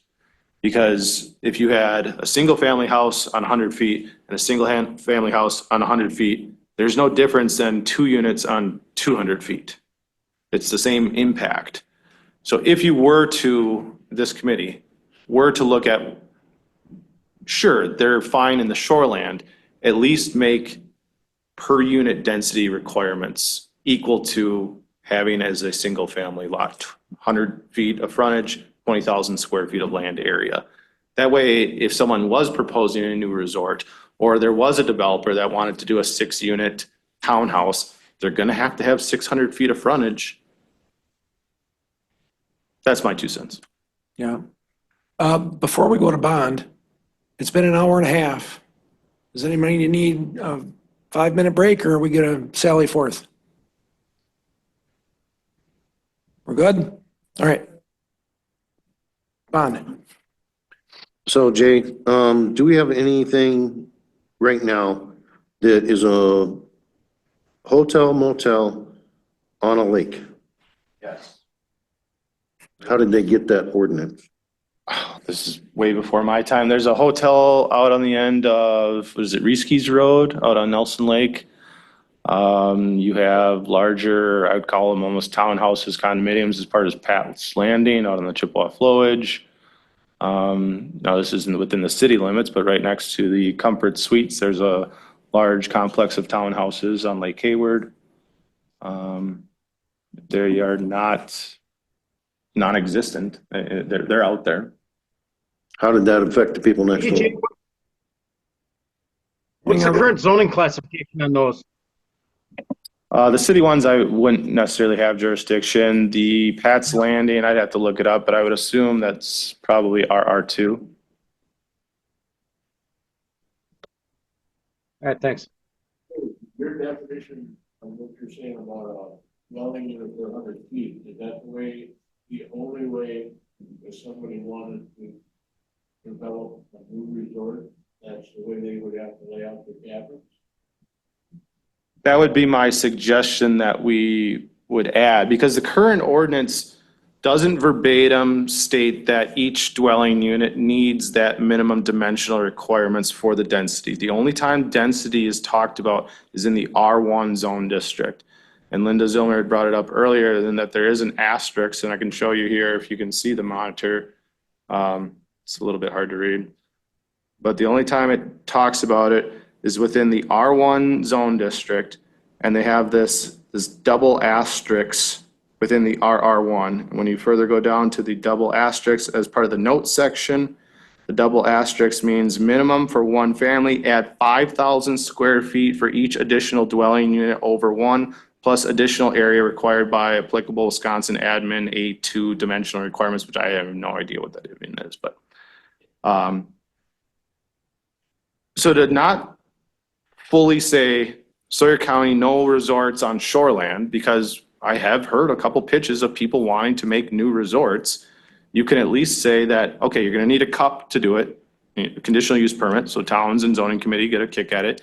Plus put in dimensional requirements for the density, that if you want a 6-unit resort, you're gonna need 600 feet of frontage, whether it's in R1, RR1, or RR2 zone district, and even commercial to that extent. And that you need 20,000 square feet of land area for each dwelling unit, 20,000 times 6, 120,000 square feet. That's a big chunk of land and a big investment that you're gonna have to take on if you want a 6-unit resort, where you're probably better money ahead. And I'm not an assessor, but probably single-family lots is gonna be your better bang for your buck. But at that point, you're not restricting someone that may wanna potentially take that on. I get your point about the, density stuff, and we'll get to that. I guess my question is, what would prohibit someone who wants to run a resort right now just to apply for a rezone to commercial and then start building? Right?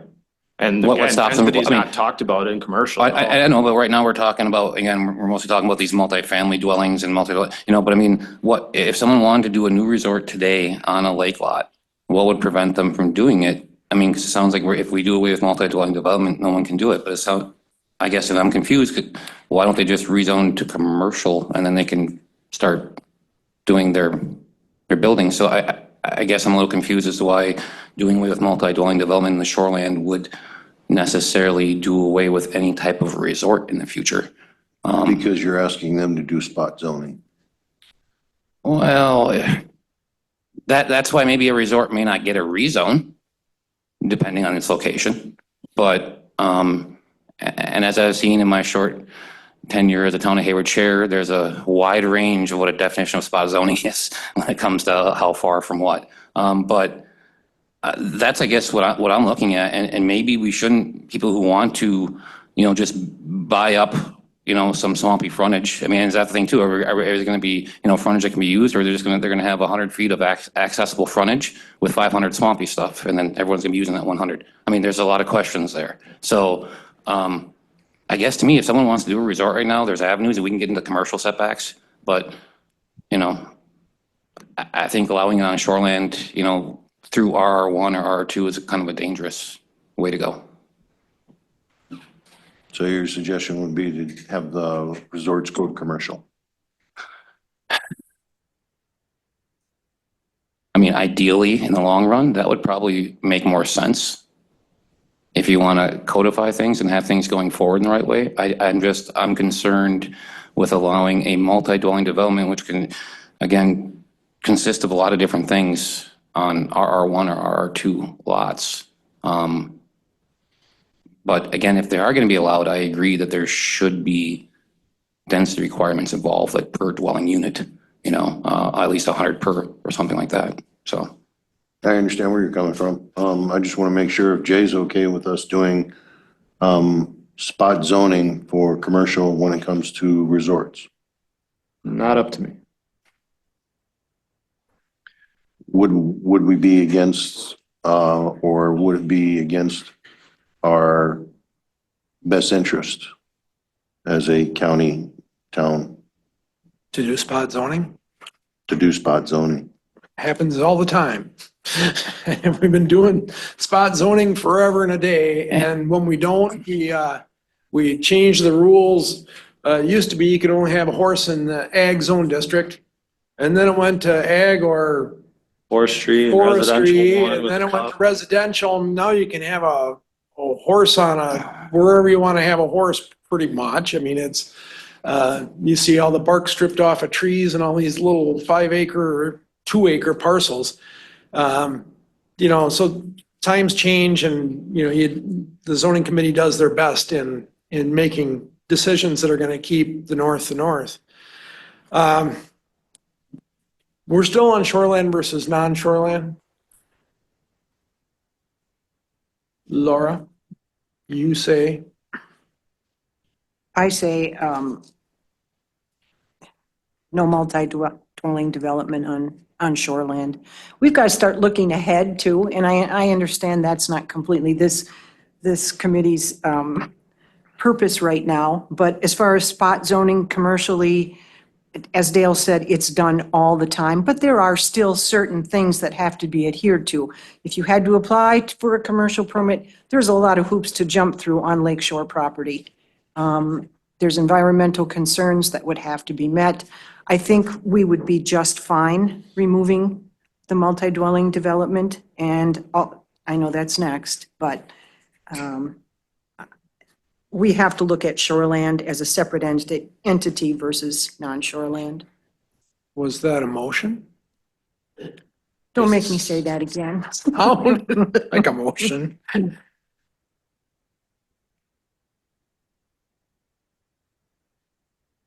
And just so we're all clear though, on the shore, when a lot of the stuff we're talking about, I mean, a lot of these uses, we don't mind if they're non-shoreland. It's all shoreland is what we're talking about when we're getting into the gritties of it. So we're all clear on that, so. Exactly. Can I ask a question of Jay? Either way, to either remove it from the shoreland, or as Jay's mentioned, put some sort of a per unit density requirement on either way. I think you're satisfying the need. The question is, which of those two directions would minimize the impact for everything else in terms of, if you remove multi-density from shoreland, what other things does it impact in the ordinance? And is that a bigger upheaval than putting a per density or a per unit density requirement? Yeah, it becomes a little bit burdensome. I mean, you're going to create some non-conforming uses more than likely by removing it from the shoreline district for those that are already existing. I mean, even if it was not allowed in the shoreland and you want it just in non-shoreland, I would still look at implementing a density requirement in non-shoreland. But then you have to come to the realization that no new resorts, condos, hotels, motels in shoreland, period. Unless you want to add language into the C1 district, because currently the C1 district does not have resorts or MDD listed as a permitted use or use authorized by conditional use.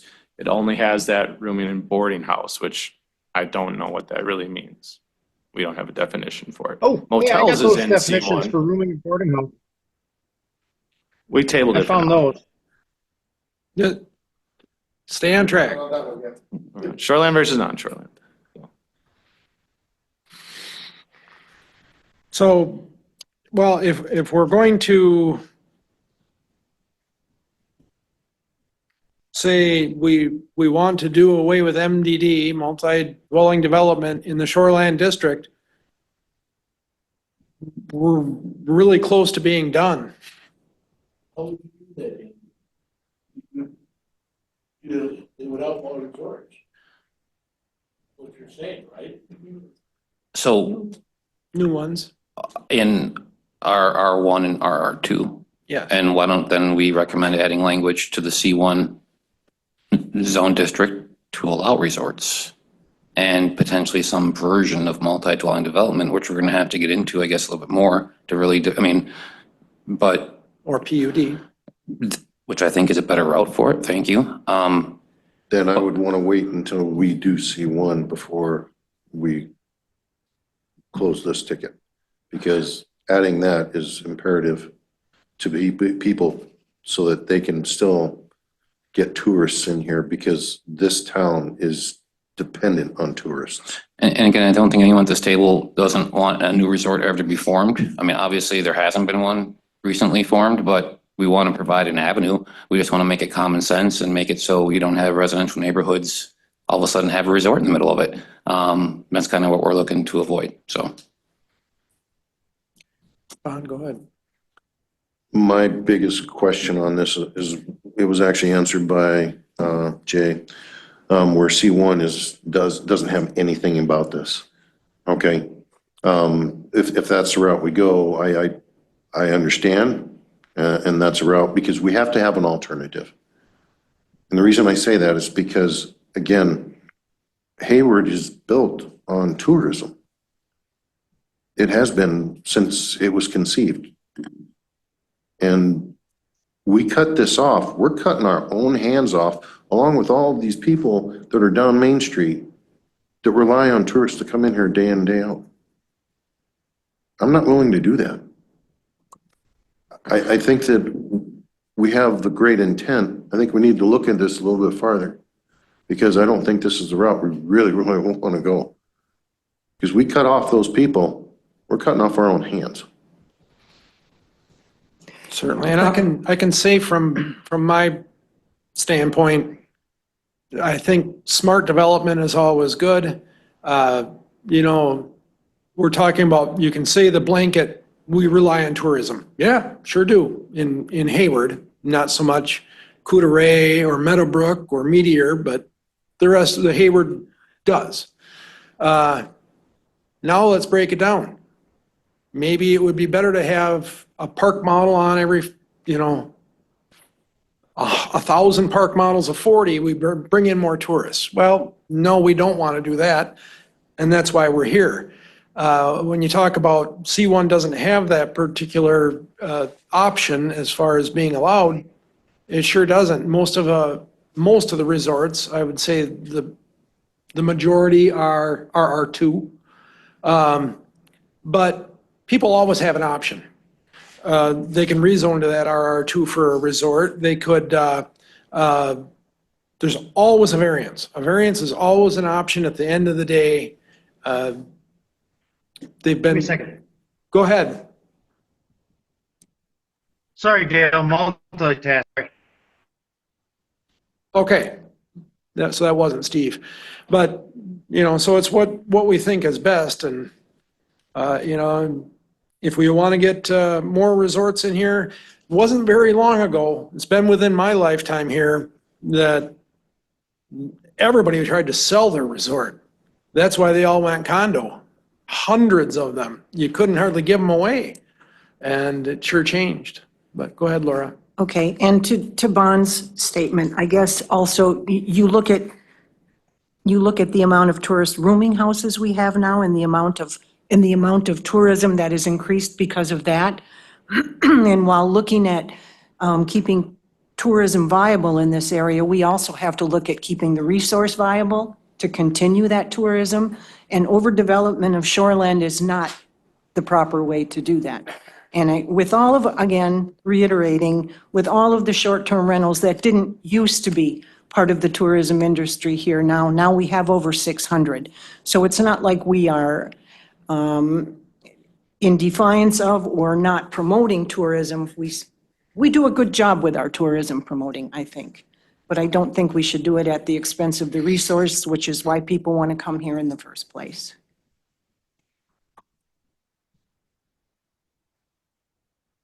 Done.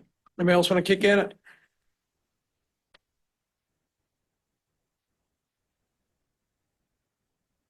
Steve Beining, you always have something on this. Oh, he's multitasking.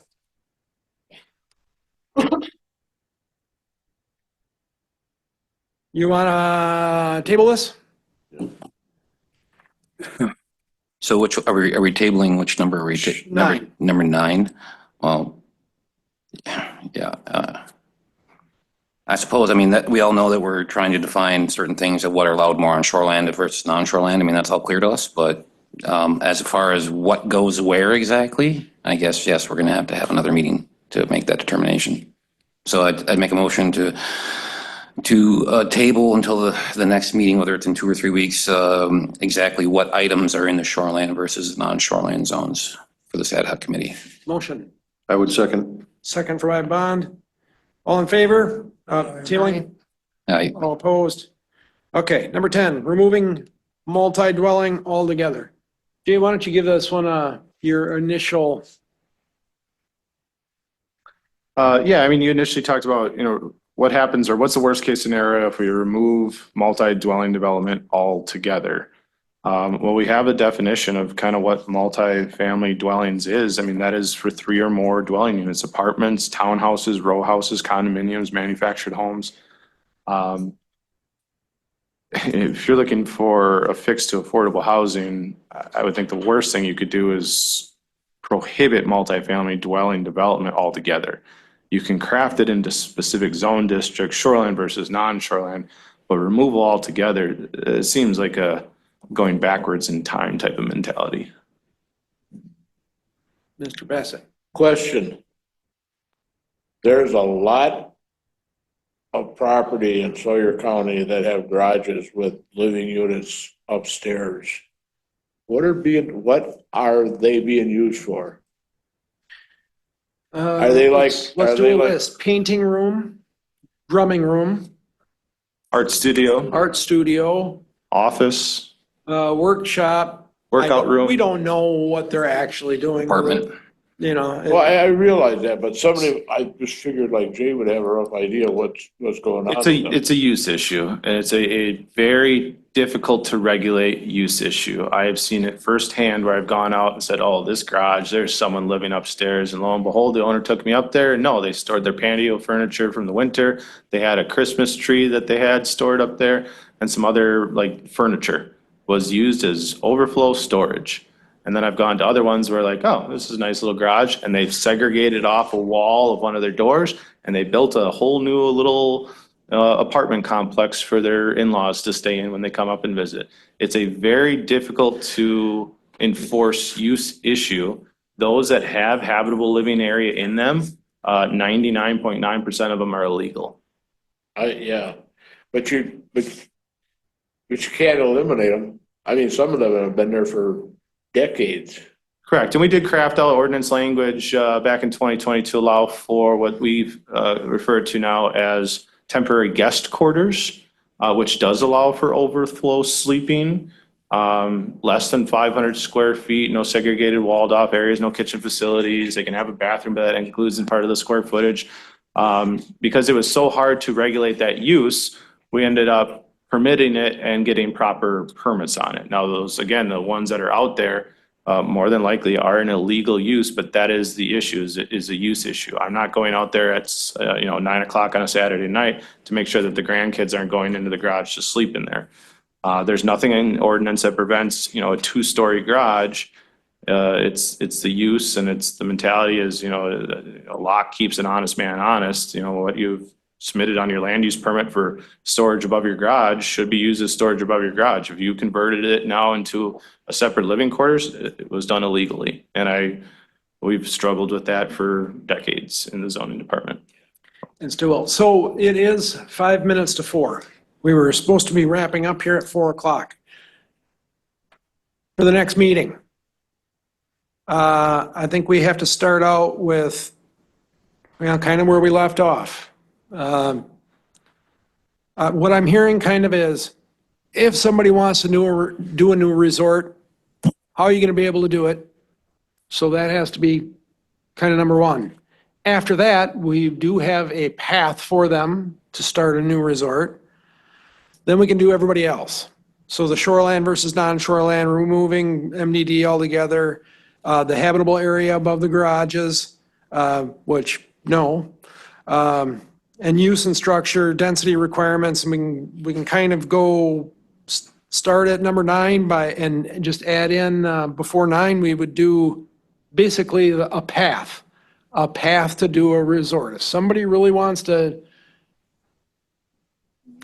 I hit the lottery, maybe it wouldn't be a resort though, it'd be everybody else get off the lake. But does that sound appropriate for the next meeting? Because we're kind of Do we want to touch on this next meeting? rooming and boarding house definition? Yep, I have those. I emailed them to you, Dale, so keep them on the agenda. We can deal with them next meeting. Then we'll put that on too. Either we deal with it or we don't. I mean, we need Yeah. to look at it. Yep. And just to clarify, so we're leaving off here at going into number 10 or going to number 11, and that's where we're kind of. Well, cutting it off. we didn't completely flesh out number 9. I think Okay. everybody was kind of leaning that way, that we're only talking about the shoreland area. We're leaning that way. Shoreland area for any kind of, again, restrictions of Yeah. certain uses or certain buildings. Okay. Correct. Thank you. Someday this county is gonna need some serious coin. They're gonna sell off that property.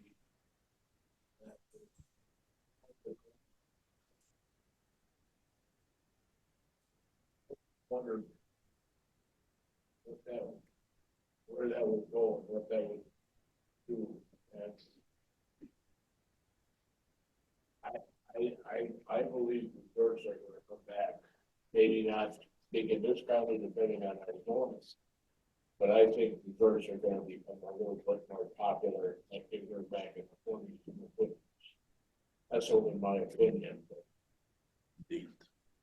Well, I know I'm going to be in Alabama next week, and I have a place on the beach, on the ocean, and I think it's like $175 a night from a VRBO, a tourist rooming house.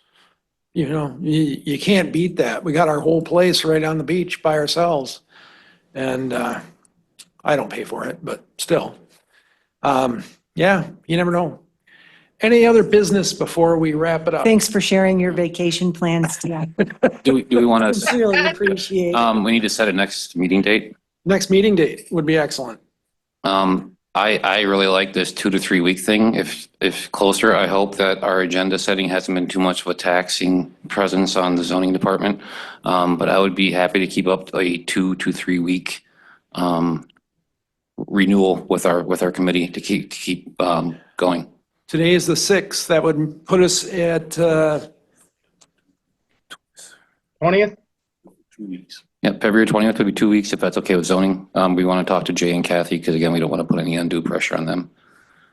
I'm okay with that, but I won't be here. I won't be here either. Oh, the 20th is Berkey week. Yep. It was 27th the next Thursday. Yeah, can we do 3 weeks then? 27th? You got it?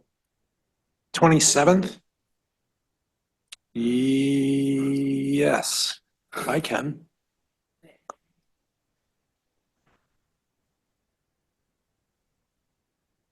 We can get out of hand without you, Jay, and then you can pick up the pieces when you get back.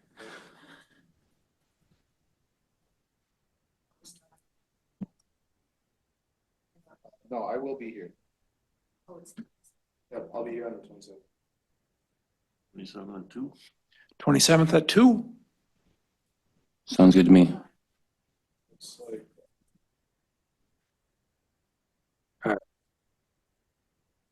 Would you write it down, Larry? Man, Unless we need to change it, which is fine. No, that's perfect. And just for Laura, I'll be sporting my tan.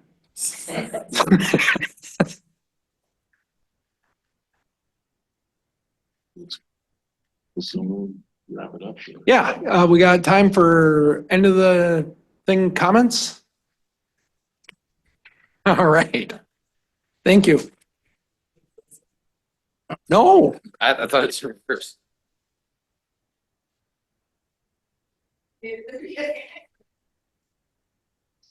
Thank you. Put stuff there. But, yeah, no. Yeah, we don't get more done at each meeting year. yeah, yep. But I think, like I said, when it starts raining, it's gonna pour. Definitions were the hardest part. Yep, Yep. once we're clear on that, then we decide where everything goes. So at this point, I'd make a motion if we want one to adjourn. Motion, Second. second, all in favor? Aye. Opposed? Thank you all.